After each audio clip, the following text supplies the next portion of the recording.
আজ আমরা সেকেন্ডের মধ্যেই পৃথিবীর এক প্রান্ত থেকে অন্য প্রান্তে কথা বলে থাকি, কিন্তু আপনি কি জানেন টেলিফোন আসলে কথা বলার জন্য তৈরি হয়নি। আলেকজান্ডার গ্রাহাম বেল আসলে কানে কম শোনেন এমন মানুষের জন্য একটি যন্ত্র বানাতে চেয়েছিলেন, আর সেই চেষ্টা থেকেই দুর্ঘটনাবশত জন্ম হয় টেলিফোনের। চলুন তাহলে জেনে নেই এই রোমাঞ্চকর আবিষ্কারের গল্প। 1876 সালের 10 মার্চ গ্রাহাম বেল তার ল্যাবে কাজ করছিলেন। হঠাৎ পাশের ঘরে থাকা তার সহকারী ওয়াটসন শুনতে পেলেন বেলের কণ্ঠস্বর, যা আসছিল একটি তারের ভেতর দিয়ে।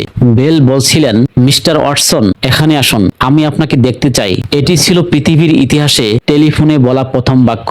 মজার ব্যাপার হলো, বেল যখন টেলিফোন আবিষ্কার করেন তখন তার নিজের মা এবং স্ত্রী দুজনেই ছিলেন বধির। তারা কোনোদিনই বেলের এই মহান আবিষ্কারটি ব্যবহার করতে পারেননি। আমরা ফোন রিসিভ করেই বলি হ্যালো, কিন্তু গ্রাহাম বেল চেয়েছিলেন মানুষ ফোন ধরে বলুক আহ, যা নাবিকরা ব্যবহার করত। তাহলে হ্যালো কিভাবে কোথা থেকে এলো? থমাস এডিসন যখন টেলিফোনকে আরো উন্নত করেন তখন তিনি বেলের বদলে হ্যালো শব্দটি জনপ্রিয় করেন, আর তখন থেকেই আজ পর্যন্ত আমরা এডিসনের দেওয়া সেই শব্দই ব্যবহার করছি। শুরুর দিকে টেলিফোনে কথা বলার জন্য একজন অপারেটরকে বলা হতো আপনি কার সাথে কথা বলতে চান, এরপর ডায়াল ফোন, তারপর তারবিহীন মোবাইল। আজ আমাদের পকেটে থাকা এই ছোট্ট স্মার্টফোনটি গ্রাহাম বেলের সেই আদি টেলিফোনের চেয়ে কোটি কোটি গুণে বেশি শক্তিশালী। যা এক সময় ছিল স্রেফ তারের খেলা, আজ তা পুরো পৃথিবীকে হাতের মুঠোয় নিয়ে এসেছে।